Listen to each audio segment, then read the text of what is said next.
इकट्ठा करते हैं। नारायण सागर संपूर्ण ब्रह्मांड में सदा सदा के लिए जय जयकार हो जगत मंगल के माते ब्रह्मांड में ये हरि सदा सदा के लिए जय जयकार हो। अगर आप चैनल पर नए आए हैं तो चैनल को सब्सक्राइब करना ना भूलें। धन्यवाद। अगर जमाने में कहीं से हम रुपया पैसा कहीं से लिया हो तो बताओ, किसी रूप में लिया हो।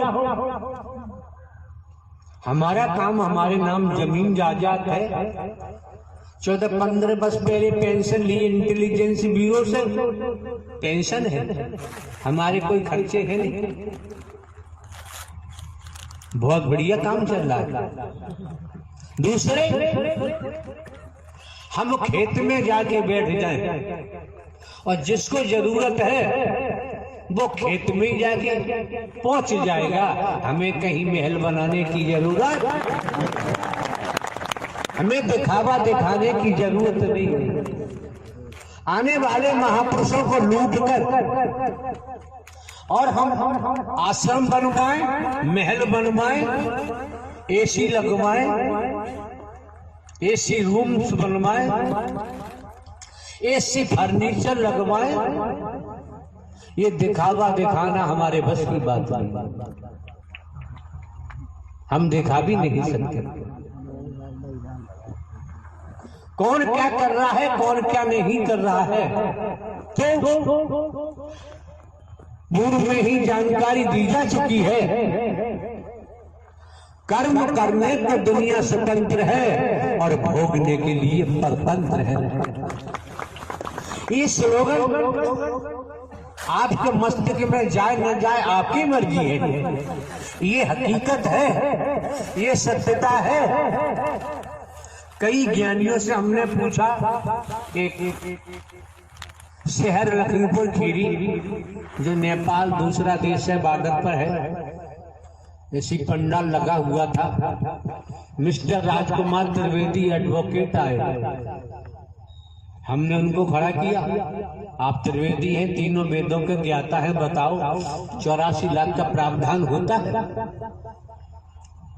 और लगभग 80 से ऊपर उनकी आयु भी होगी दुनियावी तौर पर। 50-60 साल बताते हैं, वकालत करते हो गए, वकील हैं। तो उन्होंने कहा कि वेदों के मुताबिक होती है। और एग्जाम्पल ये भी समझो, एक न्यायाधीश है, जज साहब अदालत में बैठकर मुकदमे देखते हैं, सख्त परीक्षण करते हैं। जितनी भी विधिक कानून के तरीके से प्रक्रिया पूरी हो जाती है, होने के बाद अपराध सिद्ध होता है तो अपराध के मुताबिक 10 वर्ष की सजा, 20 वर्ष की सजा, आजीवन कारावास, कुछ ऐसे सेक्शन अपराध है फांसी की सजा सुनाते हैं जैसा, और भोगनी पड़ती है जेल में जाकर। अगर यहाँ अटेंशन हो जाओ, यहाँ सावधान हो जाओ, मन लगा के श्रवण करो। जज साहब ने अपराध किया तो पुलिस छोड़ेगी नहीं, पकड़ेगी, जेल भेजेगी। अपराध सिद्ध हुआ तो जज साहब को भी सजा होगी। अब जज तो नहीं रहे, अपराध किया, अपराधी बन गए। यहाँ पर एक बात कही जाती है, दोगलेपन की बात हम नहीं कर सकते। आना हो तो आओ, ना ना आपकी मर्जी, आपकी मर्जी है। भले ही हम हरकारा चौकीदार बन के बात करते हैं, लेकिन हरि परमात्मा के नाम में बैठ गए तो भव से बेड़ा पार हो जरूर होगा, जरूर होगा। न होने का तो सवाल ही नहीं। अपनी नौका में बैठे रहे तो आप जाने, आपका जाने काम। तो इससे स्पष्ट जाहिर हो गया जहां जसाद का जिक्र आया स्पष्ट जाहिर हो गया, सजा देने वाले ने अपराध किया, उनको भी सजा भोगनी पड़ी। इससे प्रतीत होता है पूरे ब्रह्मांड में कर्म का खेल था, है और रहेगा। कर्म की मार से जगत में कोई बच नहीं सकता। राजा हो चा रंग बली हो चा औलिया, संतरी हो चा मंत्री, अधिकारी हो चा कर्मचारी, कोई भी हो कर्म के भोग से कोई नहीं बच सकता। बात आगरा की चल रही थी, जो उन्होंने किया है भगवती बनी है, विश्व मोहनी बनी है, मैं निराकारी विश्व मोहनी बन के आया हूं। वो लोग मौजूद हैं जिसके परिवार गए, उन्होंने बताया। तो देखो सीधी सी बात है, बात द्वापर की होती है। श्री कृष्ण जी का नाम आता है, 16 कलाओं का जिक्र वेद शास्त्र पुराणों में आता है, ज्ञानी जन बताते हैं। तो कुरुक्षेत्र में कौरवों और पांडवों में युद्ध चल रहा है, संग्राम चल रहा है। अब आप समझिए, लेख के मुताबिक 16 वर्ष की आयु में अभिमन्यु का वध योद्धा घेर के अभिमन्यु का वध कर देते हैं, मार देते हैं।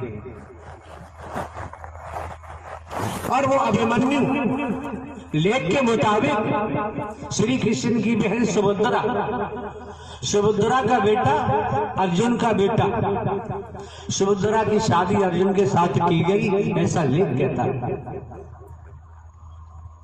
और वही श्री कृष्ण जी का भांजा और श्री कृष्ण जी का शिष्य। तो बताइए आप, कोई बताए श्री कृष्ण क्यों नहीं बचा पाए? श्री कृष्ण क्यों नहीं बचा पाए? कैसा ढोंग किया जा रहा है? बात तो वो है, दोबारा शिकायत मिली, अच्छा नहीं होगा कोई भी हो। अपने घर में भगवती बनो, दुनिया में बनो, यहाँ आने की जरूरत नहीं है। जो बनेगा उसे झेलना ही पड़ेगा। क्यों? हमारे द्वारा पूर्व में भी कहा गया है, पूर्व में भी कहा गया है, जन्म लेने वाला मरने वाला न परमात्मा था, न है और न ही होगा। बेटा कभी बाप हो ही नहीं सकता। ये बरती बेवजह नहीं मिली है, संस्कारों के कारण मिली है। फिर देखो, मुनि वशिष्ठ पंडित ज्ञानी, वेद ज्ञानी जन, संत जन वशिष्ठ जी को ब्रह्मा का अवतार मानते हैं। मुनि वशिष्ठ पंडित ज्ञानी शोध के लगन धरी, कर्मगत टाले न डरी। सीता हरण मरण दशरथ का, वन में विपत पड़ी, कर्मगत टाले न डरी। जिन्हें 11 कलाओं से बताते हैं राम जी को, अपने पिता श्री राजा दशरथ की मृत्यु को बचा नहीं पाए, पूरा परिवार बिखर गया, पूरा परिवार बिखर गया, बचा नहीं पाए। हम देखें, हम कंचन कामनी में फंसे हुए हैं, हम मोह में फंसे हुए हैं, ममता में फंसे हुए हैं, लोभ में फंसे हुए हैं, अहम में फंसे हुए हैं, काम वासना में फंसे हुए हैं। हम मैं मेरी अपने पराई में फंसे हुए हैं, भेदभाव में फंसे हुए हैं। तो वेदों में, शास्त्रों में, पुराणों में, वैदिक काल का इतिहास बताता है, दसियों हजार या दसियों हजार वर्षों तक ऋषि मुनियों ने तपस्या की। जिनकी तपस्या की उनका दर्शन नहीं पाया,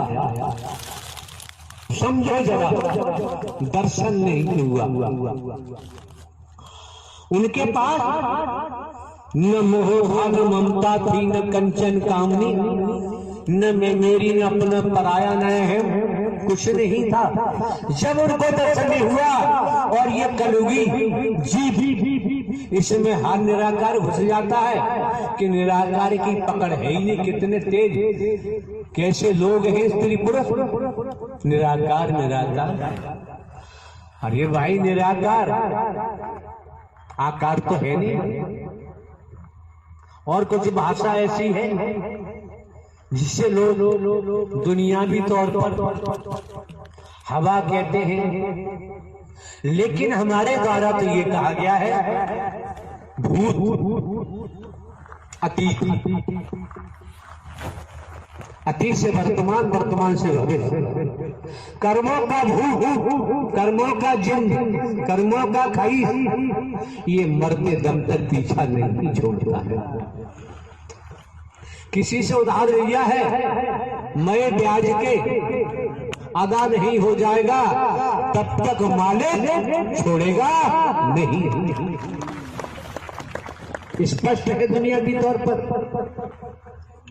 तो आप लोगों को जानकारी इसलिए दी जाती है, भिन्न भिन्न प्रांतों से, कस्बों से, शहरों से, नगरों से, महानगरों से, ग्रामीण अंचलों से जिस तादाद में आना हुआ है आप तो समझ जाओ। 20 वर्ष हो गए दुनियावी कैलेंडर के मुताबिक। हमने स्वयं को केवल हरकारा चौकीदार ही बताया है, इससे ज्यादा कुछ नहीं बताया है। किसको क्या दिखाई देता है ये उसका कर्म होगा, हो जाते हैं। मौके बार बार नहीं मिलते हैं, समय बार बार प्राप्त नहीं होता है। दूसरे समझ सकते हैं आज का युग झूठों का है, आज का युग झूठों का है, झूठों का बोलबाला है दुनिया में। टूट रूपे और झूठ के साथ साथ कंचन कामनी और भेद, 4 पॉइंट ये विष है महावीर, ये हलाला है, हलाहल संपूर्ण जगत में छाया हुआ है। मौके बार बार नहीं मिलते हैं, समय बार बार प्राप्त नहीं होता है। दूसरे समझो, अगर तुम्हारे बेटा बेटी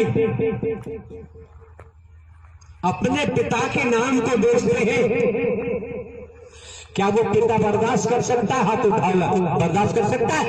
हाथ उठाओ ईमानदारी से। आपके बेटा बेटी आपके नाम को बेचते हैं, आप बर्दाश्त नहीं कर सकते। साकार हरि परमात्मा का जो नाम बेच रहे हैं, तो ये हरकारा चौकीदार बर्दाश्त नहीं कर सकता।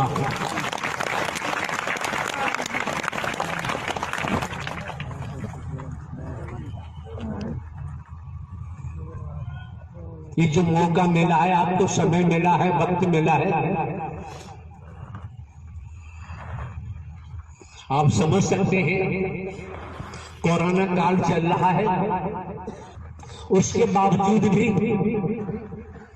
यहाँ के जिला प्रशासन ने अनुमति प्रदान की महापुरुषों को। जब भी आप महापुरुषों का इस महायज्ञ में आगमन हुआ, अगर जिला प्रशासन अनुमति प्रदान नहीं करता, इस महायज्ञ में पहुंचना संभव नहीं था। आप भली भांति जानते नहीं है, हमने तो जनाया है। हम हर पल हर क्षण भारतीय संविधान, हम कानून का पालन करते हैं, समाज के नियम कायदों का भी हम पालन करते हैं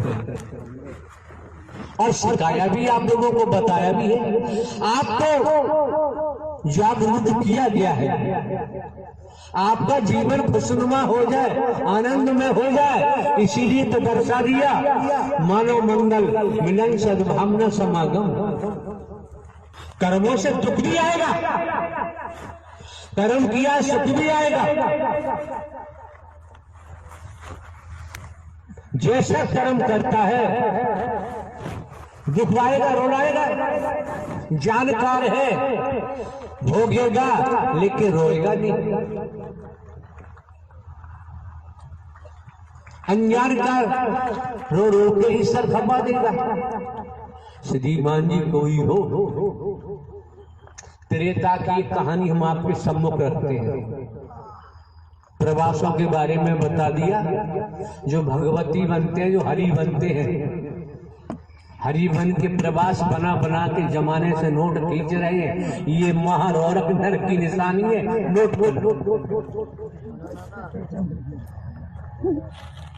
हरि परमात्मा का विधान है और ये हरि परमात्मा के विधान को तोड़ रहे हैं। सरकार के कानून को तोड़ोगे तो सरकार दंडित करती है। त्रेता का एग्जाम्पल है, किस्सा है। रही बात धूप की, आप ये कपड़ा हटा दो, क्या फर्क पड़ना है।